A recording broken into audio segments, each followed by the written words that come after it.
Quero manifestar inicialmente a minha satisfação de falar sobre a sua presidência, porque eu falo de um tema que lhe interessa muito, que é como anda a economia brasileira.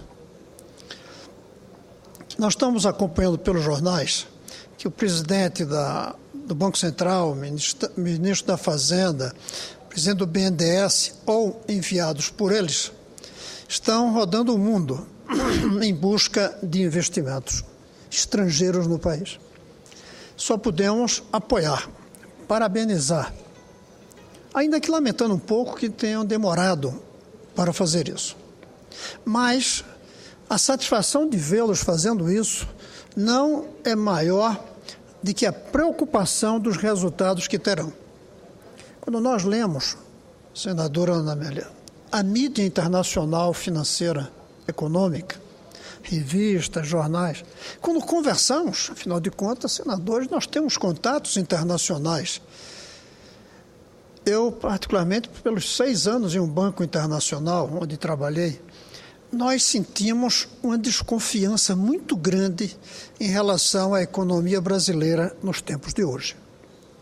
2 anos atrás, quase, eu falei aqui e publiquei um documento que está à disposição de todos no site que eu tenho no Senado, um documento que dizia: a economia está bem, mas não vai bem. E aí listava 15 pontos que ameaçavam a economia em algum momento do futuro, que podia ser 2, 5, 10, mas aconteceria.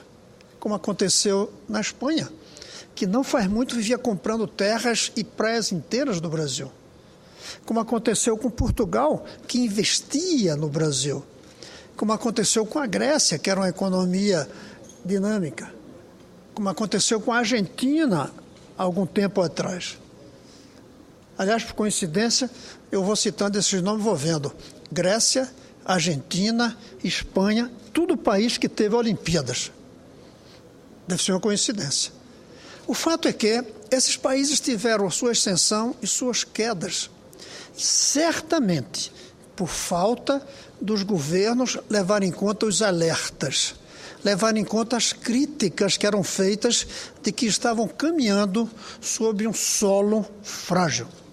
Um dia, senadora Ana Amélia, eu acho que a presidenta Dilma vai ter que lamentar muito não ter escutado críticas, não ter escutado alertas. Porque nada destrói mais um governo do que a combinação da arrogância com a bajulação e a autobajulação. Quando você passa a acreditar que as coisas estão tão bem que não procuram corrigir o andamento. Isso é um sinal claro de desastre mais adiante. Eu lamento que a presidenta não chame para conversar os economistas que são críticos, até para ela mostrar que está tudo muito bem. Eu lamento que ela não ouça a oposição. Eu lamento que ela não ouça pessoas da base de apoio que têm feito críticas. Eu sou um deles. Como alertas. Não se ouve. Aquele documento que eu fiz, eu estou reescrevendo e o título já não vai ser mais "A economia está bem, mas não vai bem". O título vai ser "A economia já não está bem e poderá ir pior". Quando nós observamos que o governo não pensa a longo prazo e o mercado internacional pensa a longo prazo, essa é uma diferença fundamental. O investidor estrangeiro, ele não olha o imediato de que a venda de automóvel aumentou. Eles olham o longo prazo de como é que estão as estradas, de se aumentou por causa da eficiência ou por causa da isenção fiscal. Eles olham como é que estão os portos, como é que estão os aeroportos, como é que está todo o conjunto da infraestrutura. Eles olham, sobretudo, como é que está a solidez da política econômica. E quando uma política econômica está sólida, não precisa de pacotes. E nós temos tido um pacote a cada 2, 3 meses. Prova de que não há uma solidez na política econômica. É isso que lá fora eles olham quando eles decidem investir em um lugar ou outro. Nós precisamos continuar alertando a presidenta. Hoje, quando eu ouço, converso e leio, eu sinto que México, Colômbia, Peru e Chile hoje atraem mais capital, talvez não na quantidade, porque são países menores, sobretudo Chile e Peru, do que o Brasil, porque passam mais confiança. Eles passam mais confiança porque a política fiscal foi resolvida, porque a política cambial não precisa de intervenções diárias, não trabalha com o câmbio que é quase fixo. A gente fala que o câmbio brasileiro é flexível, mas não é. Ele é quase fixo pela intervenção diária do Banco Central, não permitindo que passe de uma certa banda. Eles olham como é que está a situação monetária e a inflação no Brasil. É coisa séria, não se quer ouvir isso, mas é coisa séria. Chega um ponto tal que quando a gente descobre, a inflação estoura. Inflação, ela não vai subindo aos pouquinhos por toda a vida. Ela vai subindo aos pouquinhos até que um dia ela dá um salto. E aí fica difícil de corrigir. Nós não estamos trabalhando as bases de sustentação da economia com a seriedade do longo prazo necessário. E uma das provas disso é essa antecipação da campanha eleitoral presidencial. Ao antecipar a campanha presidencial, o Brasil passou um recado ao mundo. Nossa economia vai ficar subordinada à campanha eleitoral de daqui a 1 ano e meio. Lá fora eles estão vendo isso. Eles não conseguem entender por que houve essa antecipação, mas eles começam a casar essa antecipação com a isenção fiscal, senador Cabibaribe, com a redução da tarifa de energia elétrica, com medidas de curtíssimo prazo para satisfazer o imediato e que vão trazer um preço altíssimo no futuro. A redução das tarifas elétricas, claro que temos que comemorar nós de hoje, mas as gerações futuras talvez tenham que pagar um alto preço, porque nós, em vez de investirmos em fontes alternativas de energia, como o seu Rio Grande do Sul tenta fazer, nós estamos insistindo na velha forma de produzir energia elétrica. E, em vez de uma grande campanha de redução do consumo, nós estamos incentivando o aumento do consumo.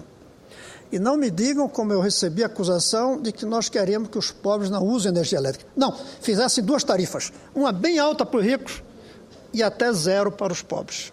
Mas a média, cair 20%, é uma temeridade. Tudo para beneficiar o imediato, sacrificando o longo prazo. Eu lamento que a gente não vê, do ponto de vista do governo federal atual, desde o presidente Lula, a insistência, nós não vemos o desejo de ouvir críticas, de ouvir alertas. Ao contrário, começam a dizer que quem critica não é brasileiro. A velha ideia do ame-o ou deixe-o, que eu recebo no meu Twitter todos os dias quando faço algum alerta sobre algum ponto que me parece preocupante, que eu quero que seja corrigido, que eu não quero que vá para o desastre. E poderemos estar caminhando para isso, como outros países já caminharam, por falta de percepção dos governos da época e por falta de ouvirem os críticos, de ouvirem os que alertam, estando dentro da base do governo. Eu venho aqui manifestar essa preocupação muito grande. Esse roadshow, como dizem em inglês, essa rodada, esse show de rodada dos dirigentes da economia brasileira em busca de capital financeiro, não está entusiasmando o mercado. E ao não entusiasmar o mercado, é um sinal de que nós precisamos tomar algumas medidas.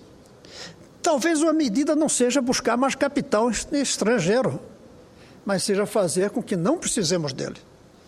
O problema é que nós não estamos fazendo o que é necessário para não precisar dele e nem estamos fazendo o que é necessário para recebê-los. Estamos no pior do mundo, a médio e longo prazo.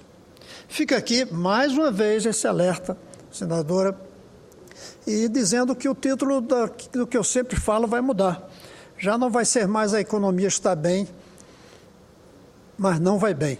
Vai ser a economia já não está bem e pode ir pior se o governo não despertar, fazendo esse ouvido de que não quer ouvir críticas, fazendo essa autobajulação que é a maior tragédia em um governante, achar que tudo vai bem e todos que levantam dúvidas, críticas e alertas são loucos, débil mentais ou não brasileiros.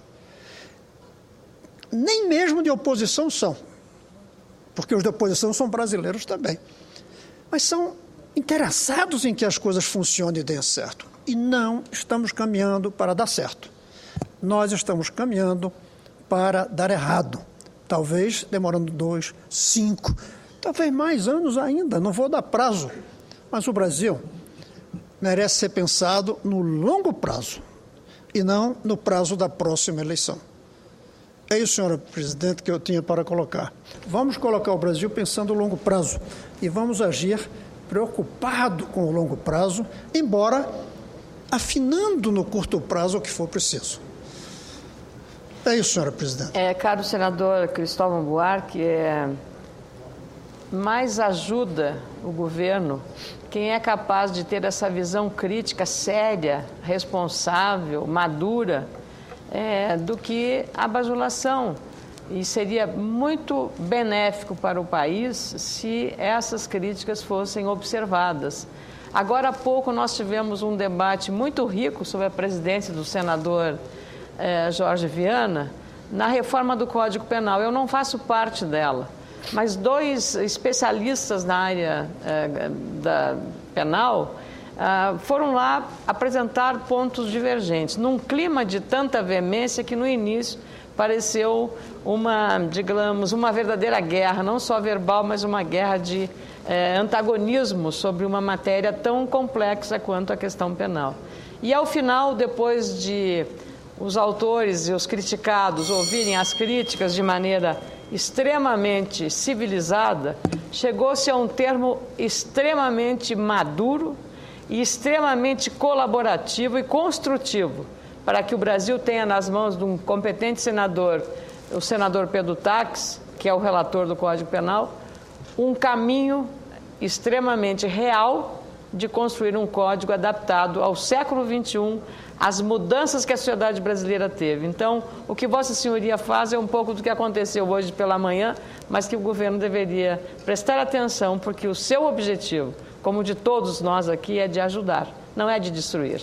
Cumprimento, senador. Senador, agradeço muito. Queria dizer, aproveitando aqui a presença do senador Jorge Viana, eu quero lembrar que durante o governo do presidente Fernando Henrique, ele fez o possível para ter conversa com as oposições. Eu fui intermediário dele para conversar com o Lula e acredito que o senador Jorge Viana...